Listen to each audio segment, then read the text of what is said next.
আসসালামু আলাইকুম। আজকে নতুন একটা রান্না নিয়ে আসলাম রেসিপি। দেখেন আমি প্রথমে নিয়েছি একটা, কি আপনারা চিনতেই পারছেন, এটা হলো এই যে মানে পুঁই শাকের বিচি। কে কি নামে জানেন আমি জানি না, আমরা কিন্তু পুঁই শাকের বিচি বলে থাকি। তো আমি সেজন্য চলে গেলাম। তার সঙ্গে সঙ্গে কি লাগবে দেখেন, এই যে নতুন আলু নিয়েছি, এটা কিন্তু ছুরি শুটকি। কে কে ছুরি শুটকি পছন্দ করেন, এই ছুরি শুটকি দিয়ে রান্না করব। তো আমি মোটামুটি সব মশলা নিয়ে নিছি। খুব সহজ এই রান্নাটা, কিন্তু অনেক অনেক টেস্টি কিন্তু এই রান্নাটা। তো আমি প্রথমে চুলায় তেল দিয়ে দিলাম, প্যান বসিয়ে তেল দিয়ে দিব। তো পুঁই শাকের বিচি রান্না করতে মানে যা যা লাগবে সব কিছু নিয়ে নিলাম। এখানে আমি সব একে একে দিয়ে দিব। প্রথমে কিন্তু আমি পেঁয়াজটা দিচ্ছি,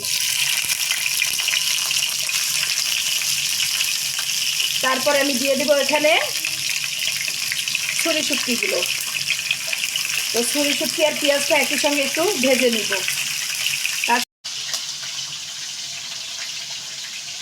আমি এখন স্বাদ মতন লবণ দিয়ে দিচ্ছি, ভালো করে একটু ভেজে নিব।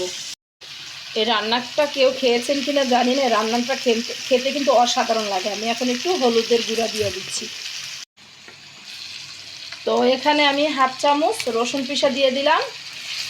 এই পাচ্ছেন, ভালো করে কষিয়ে নিচ্ছি।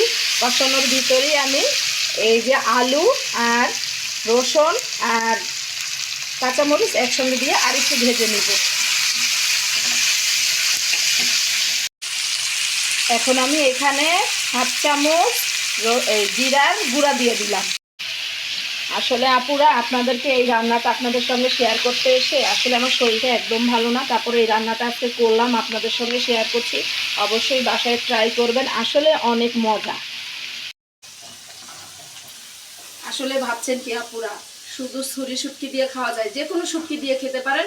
এই পুঁই শাকের বিচি দিয়ে যে কোনো শুটকি দিয়ে রান্না করে খেতে পারেন। রান্নাটা কিন্তু মানে খেতে কিন্তু অসাধারণ হয়। কষানো শেষ, এখন আমি দিয়ে দিচ্ছি পরিমাণ মতন একটু পানি, যাতে সেদ্ধ হয় পুঁই শাকের বিচিগুলো। এই যে আপনারা দেখতেই পাচ্ছেন, এটা কিন্তু আধা সেদ্ধ হয়ে গেছে। এখন আমি এই সুন্দর মজাদার পুঁই শাকের বিচিগুলো দিয়ে দেবো এর ভিতরে। এখন আমি সেদ্ধ হওয়া পর্যন্ত অপেক্ষা করছি, নেড়ে চেড়ে ঢেকে দিব। মাশাআল্লাহ, দেখেছেন কালারটা কেমন হয়েছে? অনেক সুন্দর লাগতেছে কিন্তু।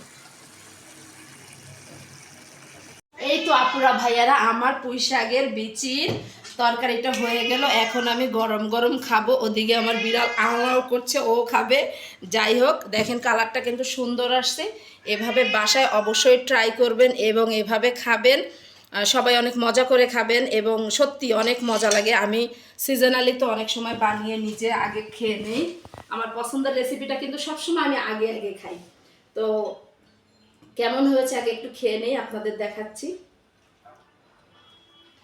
মাশাআল্লাহ, অনেক মজা হয়েছে। আপনারা কিন্তু অবশ্যই বাসায় ট্রাই করবেন।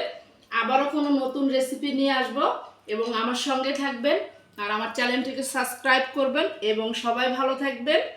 সম্পূর্ণ না টেনে আমার ভিডিওটা দেখবেন। আজ এই পর্যন্ত, আল্লাহ হাফেজ।